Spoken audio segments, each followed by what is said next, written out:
ஆயிமா எல்லாரும் நல்லா இருக்கீங்களா? இன்னைக்கு என்னம்மா இன்னைக்கு வழக்கத்தை விட அதிகமா வச்சிருக்க மாதிரி இருக்கு. ஆமாப்பா, காயெல்லாம் காலி ஆயிடுச்சு. அதனால சரி கொஞ்சோண்டு பொரியல் பண்ணிட்டு கொஞ்சம் நம்ம வீட்டுல இந்த பொருள் எல்லாம் வச்சு வச்சிருக்கிறோம். சரிம்மா, என்னன்னு பாக்கலாங்களா? வாங்கம்மா பாத்துடலாம். எப்பவும் குடிப்போம் இல்லையா கவுரு மாவு கஞ்சி, அதுதான் வச்சிருக்கிறோம்.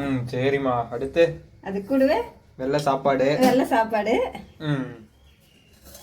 இது என்ன கீரை? இது நேத்து பெரியம்மா எடுத்துட்டு வந்து கொடுத்தாங்களே, அந்த கீரையாம்மா பறிச்சுன்னு வந்து கொடுத்தாங்களே நம்மள்ட்ட. ஆமாப்பா, நம்ம அரவிந்தோட பெரியம்மா மேல செடி எல்லாம் வச்சிருக்கிறாங்க. அதுல பாத்தீங்கன்னா கீரைங்க தானாவே முளைச்சிருந்து. பருப்பு கீரை, குப்பை கீரை, அரைக்கீரை, இந்த மாதிரி எல்லாம் கலவையா இருந்து கலவை கீரை அதை எடுத்து வந்து கொடுத்தாங்க. அதான் கொஞ்சம் பருப்பு போட்டு இந்த மாதிரி கடைஞ்சி வச்சிருக்கிறோம். சூப்பர்மா. அந்த கீரைய அது கூடவே கொஞ்சம் கத்திரிக்காய் முருங்கைக்காய் தான் வீட்டுல இருந்துச்சு. எல்லாம் காயெல்லாம் காலி ஆயிடுச்சுங்கம்மா. அதனால கத்திரிக்காய் முருங்கைக்காய் தொக்கு பண்ணிட்டோம். அரவி எப்போ பார்த்தா கடைக்கு போனாமா சீரகம் மிளகுலாம் போட்டு நீட் அப்பளம் வாங்கிட்டு வாங்கம்மான்னு சொல்லுவாங்க. அதனால சரி அந்த அப்பளம் வாங்கிட்டு வந்து இதுக்கு பொறிச்சிட்டு வந்து. இந்த அப்பளம் சூப்பரா இருக்கும்மா. கேட்பாங்க, அதை வாங்கிட்டு வந்தோம். இது பார்த்தீங்கன்னா மிக்சர் தாங்கம்மா. நம்ம வேலை பார்க்குற இடத்துல மிக்சர் மாதிரி இந்த மாதிரி நீட்டாக இருக்கிற மிக்சர் மட்டும் கொடுத்தாங்க.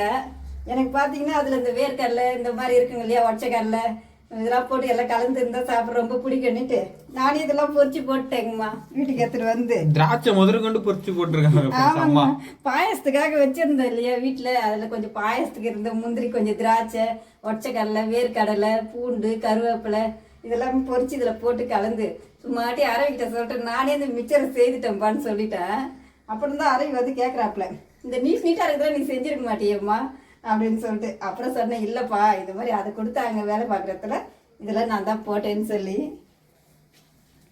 அது கூடவே ஒரு மாம்பழம் ஒன்று இருந்துச்சுங்க. அந்த மாம்பழம் கட் பண்ணி வச்சுக்கணும். மாம்பழ சீசன் முடியறதுக்குள்ள ஒரு மாம்பழம் டெய்லி சாப்பிட்டுறோம். ஆமாம், மாம்பழம்னா ரொம்ப பிடிக்கும். அதனால சாப்பாட்டுக்கு ஒன்று ஒன்று கட் பண்ணி வச்சுக்கிறது.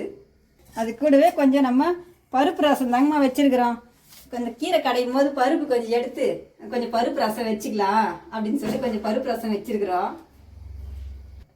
இதெல்லாம் தாங்கம்மா இன்னைக்கு நம்ம வீட்டு சாப்பாடு. எல்லாரும் வாங்கம்மா சாப்பிடலாம்.